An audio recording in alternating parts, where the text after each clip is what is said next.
Hi everyone, 11th standard தமிழுக்கு 2 mark 4 mark 6 mark எல்லாமே பார்க்க போகிறோம். குருவினா சிறுவினா நெடுவினா இம்பார்ட்டண்ட்டும் மனப்பாடம் என்ன வரும் அண்ட் 7 to 14 அந்த 7 2 மார்க் எழுதணும். உங்களுக்கு 1 மார்க் வந்து 14. ஸோ இதெல்லாம் என்ன பண்ணலாம் என்ன பண்ணலாம் அண்ட் இம்பார்ட்டன்ட் கொஸ்டின்ஸும் வந்து நான் அப்படியே இப்போ சொல்ல போகிறேன். ப்ரைவேட் ஸ்கூலும் இது ஃபாலோ பண்ணலாம், கவர்மெண்ட் கொஸ்டின் பேப்பரும் ஃபாலோ பண்ணலாம். அண்ட் ரொம்ப இம்பார்ட்டண்ட்டாக நம்ம சேனலில் சப்ஸ்கிரைப் பண்ணுறது அண்ட் லைக் பண்ணிங்கன்னா தான் நிறைய பேர் போய் சேரும். நிறைய பேர் படிச்சிருக்க மாட்டாங்க, 11th நாள் அசால்ட்டாக இருந்திருப்பீங்க. 3 நாள் இதை படிச்சிடலாம், ரொம்ப சிம்பிள். ஸோ நான் சொல்லக்கூடிய விஷயங்கள்லாம் நீங்கள் பார்த்தீங்கனாலே போதும். உங்கள் புக் எடுத்து மார்க் பண்ணுங்கள் அண்ட் சப்ஸ்கிரைப் பண்ணலாம் பண்ணுங்கள் அண்ட் வாட்ஸ்அப் சேனல் லிங்க்கில் வந்து ஜாயின் பண்ணுங்கள். குருவினா வந்து பார்த்திங்கன்னா 1 3 4 5, சிறுவினா வந்து 1 2 3 4 அந்த புக் எடுத்து மார்க் பண்ணிக்கோங்க. நெடுவினா வந்து நீங்கள் மொழியை வெளிப்படுத்தும் நிலையில் அப்படின்னு சொல்லி ஃபஸ்ட்டு நெடுவினா. சிம்பொனி தமிழர் அது படிச்சிருங்க. 3வது இயல் 2ல் குருவினா வந்து பார்த்திங்கன்னா 1 2 3 5, சிறுவினாவில் 1 3. நெடுவினா வந்து சுற்றுச்சூழலை அப்படின்னு சொல்லிட்டு சுற்றுச்சூழல் பாதுகாப்பு பற்றி ஒரு நெடுவினா. யானை டாக்டர் வந்து 3வது. ஸோ உங்களுக்கு கம்மி பண்ணி தான் கொடுத்துருக்க 2வது இயலில், ரொம்ப இம்பார்ட்டன்ட். ஓகேவா? ஸோ அடுத்து திருக்குறளில் வந்து குருவினாலும் 1 5, சிறுவினாலும் 1 தான் சொல்லியிருக்கேன். நெடுவினாலையும் 3 இருக்குது, 3மே படிங்க. கோடையில் வள்ளுவம் அடக்கமுடைமை நிலையாமை பொறுத்து. ஸோ இது 3மே இது வந்து புதுசாக வந்த டீட்டெயில். ஸோ அதனால் இது கேட்க வாய்ப்பு இருக்குது. 3மே படிங்க. ஏன்னா திருக்குறள் நெடுவினா 1 வந்துடும். இயல் 3 குருவினா வந்து 1 2 3 4 4மே, சிறுவினா 1 2 3, நெடுவினா வந்து காவடி சந்து, ஸோ வாடிவாசல் கதை, ஸோ 2 3. இயல் 4ல் வந்து குருவினா 1 2 5, சிறுவினா வந்து 1 2 3, நெடுவினா வந்து பௌத்த கல்வி சமண கல்வி அந்த கண்டிப்பாக கேட்பாங்க. இது அடுத்த இது துணைப்பாடம் ஓரொரு வாழ்க்கையிலும் நிகழும் அப்படின்னு சொல்லிட்டு ஜெயகாந்தன் வந்து என்ன கதை சொல்லியிருக்காரு அப்படிங்கிறது. ஸோ அவ்வளோதான். திருக்குறள் நெடுவினா லாஸ்ட்டாக ஒன்று இருக்குது. இது 2வது பகுதி திருக்குறள். மருத்துவர் மருத்துவம் குறித்து திருக்குறள் என்ன சொல்லுது அப்படின்னு சொல்லி பொருள் ஈஸி தான். ஸோ அவ்வளோதான். நெடுவினாவும் சொல்லிட்டேன், சிறுவினாவும் குருவினாவும் சொல்லிட்டேன். ஸோ பக்காவாக எழுதிடலாம். ஏன்னா உங்களுக்கு குருவினா வந்து செய்யுளில் 3 எழுதணும். ஸோ கண்டிப்பாக எழுதிடலாம், ஆப்ஷன்ஸ் இருக்கும். அதே மாதிரி உரைநடையில் 2 எழுதணும், எழுதிடலாம் நான் கொடுத்தது. சிறுவினால் செய்யுளில் 2 எழுதணும், உரைநடை 2 எழுதணும், கன்ஃபார்ம் எழுதணும். நெடுவினா 3 எழுதணும், 3மே எழுதிடலாம்.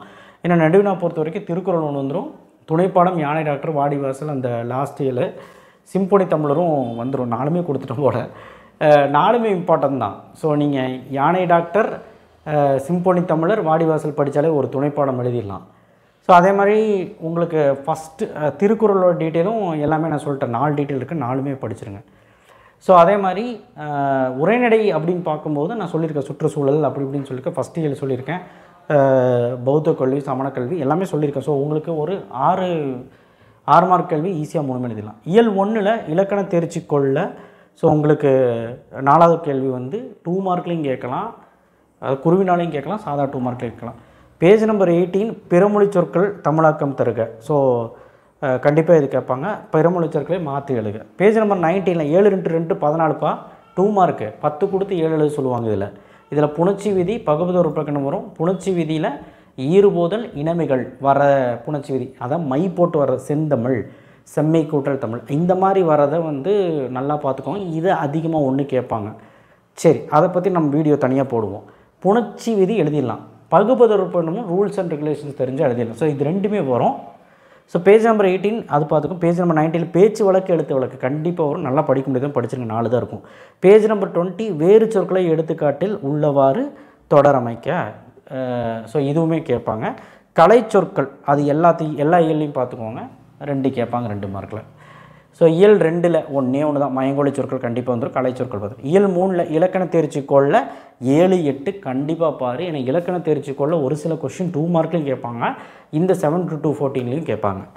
ஸோ பேஜ் நம்பர் 76 வல்லினமைகளை இட்டும் நீக்கியும் எழுதுக. இது கன்ஃபார்மாக கேட்க வாய்ப்பு இருக்குது. வல்லினமைகளை இட்டும் நீக்கியும் எழுதுக கண்டிப்பாக கேட்பாங்க. கலைச்சொல் பார்த்துக்கோங்க. இது 4 மார்க்கில் கூட கேட்கலாம், இந்த 7 8 இலக்கண தேர்ச்சிக்கோள். இயல் 4ல் பேஜ் நம்பர் 100ல் கீழ்காணும் வினாக்களுக்கு விடை தருக. இது ஈஸி தான். இதில் ஒவ்வொன்றும் ஒரு கிராமர் இருக்குது, பயிற்சி இருக்குது, பார்த்துருங்க. உதாரணத்துக்கு வல்லினம் இட்டும் நீக்கியும் எழுதுக, பிழை நீக்கி எழுதுக, அப்படியெல்லாம் எல்லாம் 4 கொஸ்டின் இருக்குது, 4மே பார்த்துருங்க. பேஜ் நம்பர் 103 சொல்லை பிரித்து சேர்த்தும் எழுதுக, அது கண்டிப்பாக கேட்பாங்க. கலைச்சொல் பார்த்துக்கோங்க. ஸோ கலைச்சொல் 4 இயலுமே பார்த்துக்கோங்க. 4 இயலுமே ஓகே, நான் சொல்லியாச்சு. 7 to 14 4 சொல்ல நான் வள குளலாம் சொல்லலை, நிறையா இருக்குது உங்களுக்கு. ஸோ நான் 3 ஏன்னா 3 தான் எழுதணும். 5 கொடுத்து 3 எழுத சொல்லுவாங்க. 3 அணி படிச்சிரு. வேற்றுமை அணி, ஊமை அணி, சொற்பொருள் பின்வருணி, பிரிது மொழிதல். இது ஃபஸ்ட்டு அந்த திருக்குறள் இருக்குல்ல, அந்த கோடையில் வள்ளுவம், அப்புறம் வந்து அந்த அந்த ஃபஸ்ட்டு திருக்குறளோட செக்ஷன் 2வது இயல் முடிஞ்சு வரும்ல, அதில் இருக்கக்கூடிய உங்கள் புக் பேக்லேயே பின்னாடியே அணினா என்ன, அணி எடுத்துக்காட்டுனா அணி பொருத்தம் என்னன்னு விளக்கமோடு தந்திருக்கிறாங்க. அதில் படிங்க. வேறு கைடில் படித்தாலும் சரி, அதில் படிங்க, புக்கில் படிங்க. இதுக்கான ஆன்சர்ஸ் அதிலே இருக்கும். ஸோ இதில் ஒரு 4 மார்க் கன்ஃபார்மாக வந்துடும் இந்த நாளில். ஸோ 4வது இயல் முடிச்ச ஒரு திருக்குறள்ஸ் இருக்குது சார், அதுக்கு அணியெல்லாம் படிக்கணும், ஆப்ஷன்ஸ் வரும். ஸோ அதனால் 4மே படிச்சிங்கன்னா ஒன்று எழுதிடலாம். தமிழாக்கம் தருக 18ஆம் பேஜ், 45ஆம் பேஜ், 77ஆம் பேஜில் இருக்குது, படிச்சிருங்க. ஒரு 4 மார்க் கன்ஃபார்ம். இலக்கிய நயம் பாராடுதல். நயம் பாராடுதல் வந்து திரண்ட கருத்து, மையக்கருத்து கூட வேண்டாம், திரண்ட கருத்து. அதை பற்றி ஏதோ ஒரு கதை எழுதிட்டு ஒரு 4 லைனு. அதுக்கப்புறம் 3 நயம், எதுகை, மோனை, முரண் ஈஸி தான், ஆப்போசிட்டு. ஸோ இந்த மாதிரி ஏதாவது எழுதலாம். இயபுங்கிறதும் ஈஸி தான். ஸோ ஏதோ ஒரு 3 நயம் பற்றி எழுதிட்டு லாஸ்ட்டில் முடிவுரை, இந்த மாதிரி எழுதினா தான் 4 மார்க் கொடுப்பாங்க. ஸோ அதையுமே பார்த்துருங்க. மனப்பாட பகுதி வந்து உங்களுக்கு 3 தான் இருக்குது 4 மார்க்கில். யுகத்தின் பாடல் எல்லாரும் படிச்சிருப்பீங்க. குறுந்தொகை ஈஸி தான்.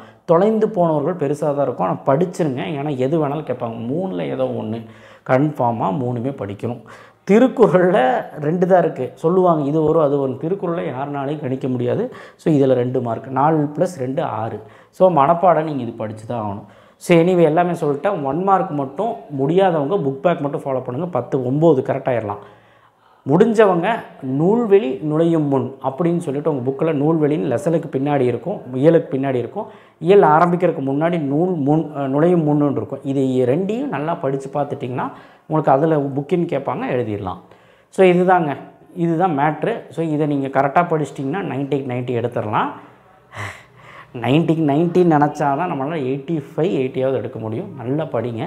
ஸோ தமிழ் படிச்சிருக்க மாட்டேங்க, இந்த 3 நாள் டைம் இருக்குது, படிச்சுக்கோங்க. This is the important. And எல்லா இம்பார்ட்டன்ட்டும் வேணும்னு நினச்சிங்கன்னா நம்ம சேனலை சப்ஸ்கிரைப் பண்ணுங்கள், வந்துக்கிட்டே இருக்குது. தேங்க்யூ. ஷேர் பண்ணுங்கள், சப்ஸ்கிரைப் பண்ணுங்கள். வணக்கம். சப்ஸ்கிரைப் பண்ணுங்கள், லைக் பண்ணுங்கள்.